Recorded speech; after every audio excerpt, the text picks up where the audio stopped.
Well, good morning, everyone. My name is Russell Jack here, the Chief of Police at Waukesha. I have a prepared statement to read to you, and then we'll entertain a few questions.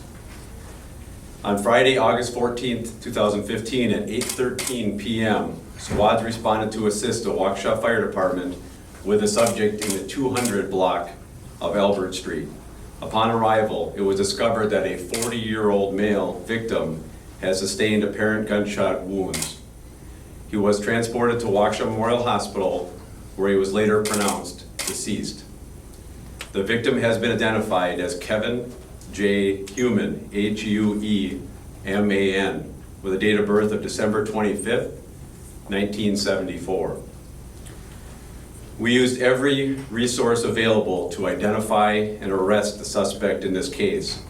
Investigators at the Waukesha Police Department developed a suspect for the homicide. Based on our investigation, we were able to obtain a search warrant with the assistance of the Waukesha County District Attorney's Office. Based on the dangerous nature of the crime and the background of the suspect, the Waukesha Police Department Tactical Unit, the Waukesha County Sheriff's K-9 Unit, and Waukesha County Sheriff deputies executed a search warrant on Wednesday, September 2nd, 2015 at 5:20 p.m. in the 700 block of East St. Paul Avenue. After officers arrived on scene and secured a perimeter, numerous verbal attempts were made to gain the attention of the suspect inside the residence. It was later learned the suspect was inside the apartment but refused to respond to the numerous verbal requests by officers. Less lethal rounds were deployed to gain the subject's attention but were not fired at him. The 35-year-old male suspect was eventually observed to be in the apartment. From outside of the apartment, officers observed the suspect to harm himself by use of an edged weapon. The suspect cut his own wrists, and the officers observed the suspect cut his own throat. Officers were able to safely take the suspect into custody without harm to the officers or further harm to the suspect. He has been transported to Freighter Hospital for medical care. The suspect has been intubated and is in intensive care unit. As the investigation is active and ongoing, the suspect's identity will not be released at this time. I will keep the public informed as more details become available. I want to commend all the Waukesha Police Department officers and detectives for their tireless efforts in developing a suspect for this heinous crime. They exemplified the mission of the Waukesha Police Department, a pledge to serve with integrity, honor, and courage. I also want to thank the Waukesha County Sheriff's Department and the Waukesha Fire Department for their assistance in apprehending this dangerous suspect and rendering aid. Thank you. I'll now take a few questions if you can, but keep in mind that this is a very active and ongoing investigation, so I may not be able to answer all of your questions. You had mentioned that the background of the suspect kind of led to having this tactical situation yesterday. What in his background led you to make that decision to use that kind of force yesterday?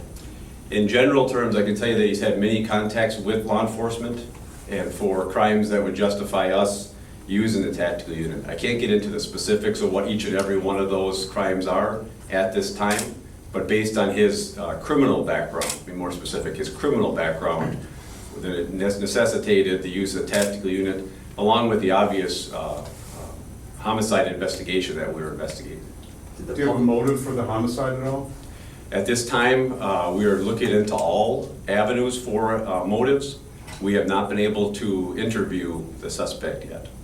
Did the public help at all? I know you released the picture of the shoe and then put up a reward for this. Did they help at all in this investigation so far? The leads were for the arrest of the suspect were developed specifically by the Waukesha Police Department detectives, but I don't want to undermine, mitigate or minimize the public's help. They weren't specifically be able to help us identify the suspect, but we did put that shoe out there in an effort to have them assist us in this investigation. Is the suspect believed to be the shooter or tied to this crime in some other way? We believe that the suspect is all available evidence that we have is the suspect that we have in custody is the shooter for the homicide. Is there a relationship between the suspect and the homicide victim? Are they friends? Do they know each other? Do you know that at this time? At this time, we're not going to release the exact details for that. We don't want to put out the suspect's name, which obviously releasing details of the relationship or non-relationship or friendship would lead to the identification of the suspect. And we're not in a position to release that suspect information at this time. Were you able to speak with or have any interaction with the suspect after his arrest or after his transfer to the hospital? We weren't able to speak with the suspect in regards to interviewing him, but obviously we had contact. We were the ones that took him into custody, bring him out, turn him over to the Waukesha Fire Department for rendering aid. So yes, we did have those type of interactions with the suspect at the scene last night. Is he expected to survive? That's, I can't say whether or not he's gonna survive. He's receiving the best medical treatment they can at Freighter Hospital, and they will determine, obviously, it'll be determined later if he survives from this incident or not. Are there any other suspects that are being investigated at this point? We're looking at all available information. Just because at this point in investigation doesn't mean things are over. There is a lot of things for our Waukesha Police Department detectives to look into. There's a lot of loose ends to tie up, a lot of investigative leads to look at, and they continue their tireless efforts at making sure that we bring justice for the victim of this crime. Okay, folks, thank you very much for coming. I'm going to be handing you a copy of the press release momentarily.